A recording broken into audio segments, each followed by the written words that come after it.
Welcome back to the Stephen Knight Show. Our next guest is a singer, songwriter, and actress who recently released her new single, Don't Tell Me No. Please help me welcome the super talented Brave Williams. Welcome to the show. Thank you for having me. I appreciate you. All the way from Baltimore. So are you at home? I just got home. I just wrapped a movie that we've been filming for the last 3 weeks. Oh, wow. It's good to be home. Yeah. Where were you all shooting? In DC, which is actually not far from Baltimore. Right. It's just been, strictly in DC for the last week. So nothing like your own bed. Exactly. Well, we're all going through this quarantine and social injustice. They just, did the ruling on the police officers that murdered Breonna Taylor. How are you taking everything in? Honestly, it's inspired a lot of my music. That's kind of the reason of why I released the song Don't Tell Me No. Originally, this was not the record that I was going to put out, but I felt like because of everything that's going on with, like you said, the social injustices, the political climate, the commentary, the noise that's happening, it was important just to kind of remind people that love still conquers despite what the circumstances are looking like now. Right. I just wanted to put out just a record that would make you just stop for a second and almost just pause the world to remember love. Most definitely. It was a beautiful song. Everyone has to check it out. We're playing it after this. But let's go back to the beginning. So a lot of us first were introduced to you when you were in Rich Girl with Seven Streeter and the other young lady. What are your fondest memories from those days? Honestly, that whole season of my life is what helped catapult me to this moment, for real.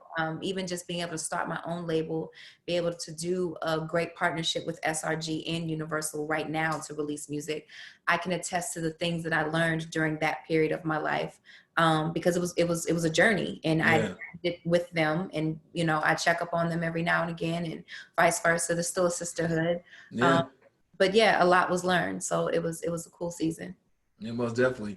And then you released your own single release or solo release in 2015, Fearless. So how was it going from a group to a solo artist? Was it an adjustment or was it a seamless process for you? Well, like I said, I learned a lot, and it definitely helped navigate me to get to that point. We did so many, being on tour with Beyonce, just learning the ins and outs, even the grind of like tour life. That helped me to, understand even now what it's like to be out on the road, what to expect. So yeah, I take it all as lessons that, were learned during that time. Yeah.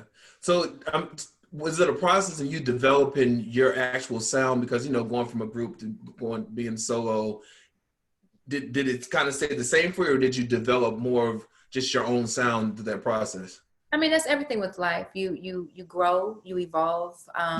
Evolve just as a woman, Right. So there's new topics that I definitely wanted to make sure I talked about on this current project, that I'm super excited to put out, because it's something on there for everybody. It's hip hop, it's R&B. This is the first ballad I've ever released, Don't Tell Me No. Yeah. So even just to show that type of vocal growth is, it's a good feeling. Right. So your debut albums will be the debut album, self-titled, Brave Williams. When can we expect it?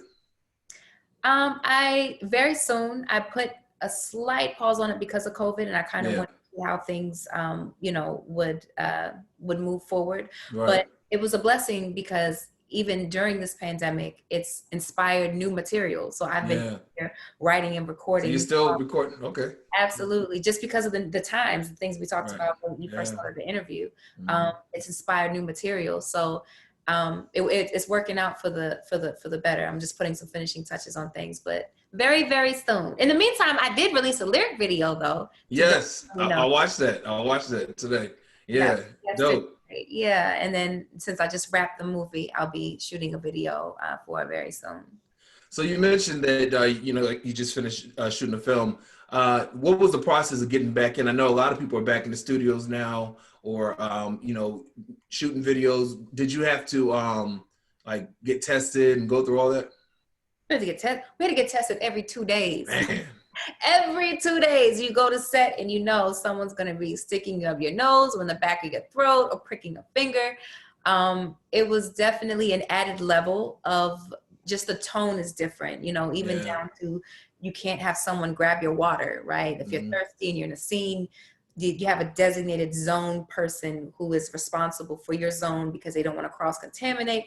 It was a lot of precautions that were taking place, but you know, you're a product, not so much of your circumstances, but a product of your decisions. And decided to still move forward with this movie and get it done. And we did, and we safely did it. And yeah, I can't wait for everyone to see it. What can you tell us about it? You can hashtag TCL. TCL. It will be out in the next coming weeks for the, I hope I can say holiday season. Okay. But it's definitely a fun, it's love, it's family. The cast is great. We got some people that we grew up watching on our favorite TV show. Be a part of it, and it's going to be a nice film for the season. Well, I didn't realize how good of an actress you were. I think it was last year. I was in house bored. I was like, I'm not doing anything tonight. So I'm going on Netflix, and I saw Love.com, and I watched it. I was like, Brave does her thing. So obviously, you're a very talented singer, songwriter. Tell us about your acting. Like, how did you get that love? And obviously, you've done film, you've done theater, but how did that develop for you? Honestly, I feel like they kind of go hand in hand. You know, even when I'm on stage performing, still a type of act. Like, I may not have felt vulnerable and sad when I woke up that morning, but to evoke the emotion, to display that song, to illustrate it, you do reach into that acting bag and pull it out so that the crowd can feel you. So I kind of feel like they go hand in hand. I don't know. I've always been kind of just an artsy. I had characters. I do characters. If you go on my page, I have a character, Medulla, that I did during quarantine. She's something else. But yeah, I don't know. It's always just kind of been a part of my personality. Yeah, I get that. And you know, you were on R&B Divas season 3, Los Angeles season 3. I saw some of the feedback from some of the divas on there that they said the premise, the producers weren't up from them on the premise of what you're actually doing on the show. Didn't realize it'd be an actual reality show, you know, with arguing, going back and forth. Did you have that experience, or did you know what you were getting yourself into when you signed up? I mean, when you put reality in front of any show, you know what you're signing up for. So it took me a minute to agree.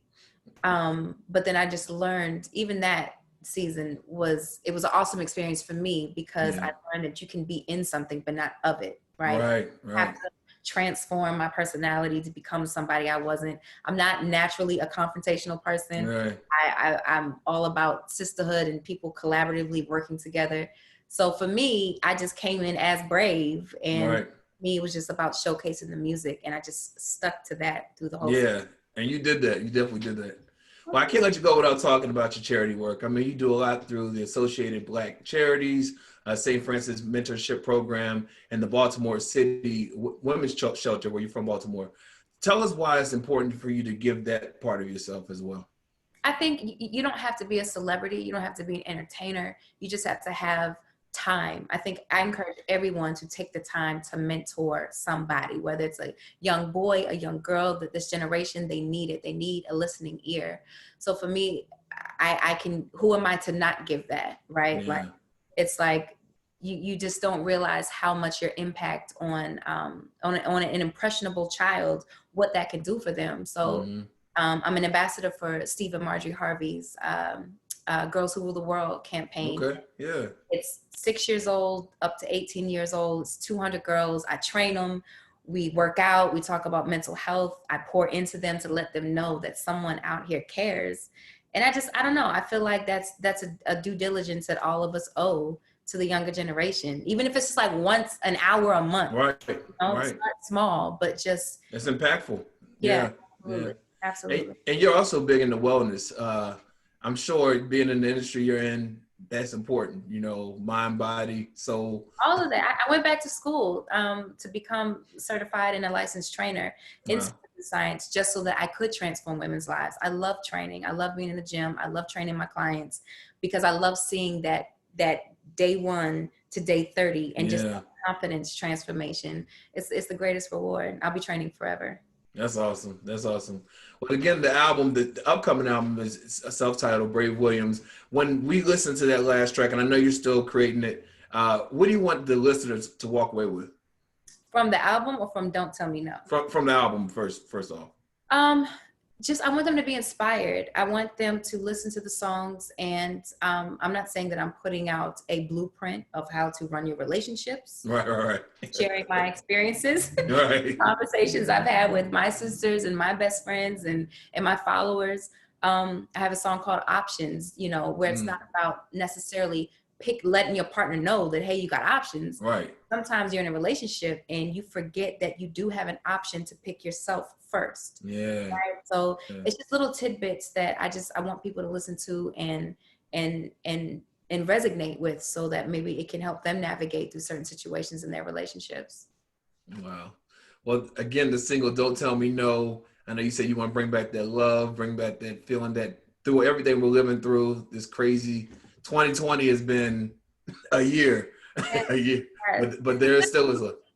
Sorry, I didn't mean to cut you off. Yeah, go ahead. And I'm saying specifically for that record, I want the men to listen to it. Because I know that y'all, you have a label that you gotta always be strong, you gotta be hard, right, vulnerable, it's weak, and all this. Don't Tell Me No. I wrote it from the perspective of I want my men to know that if you've experienced heartache, it's okay. If you've experienced disappointments, I get it. You could be scared to fall in love, but don't let that dictate your identity forever, because you can block your blessings. Just, open up the floodgates and let a girl in. Don't Tell Me No.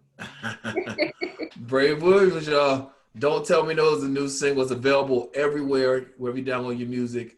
And for more information on Brave, you can go to our website at StephenKnightShow.com. We'll be right back after this.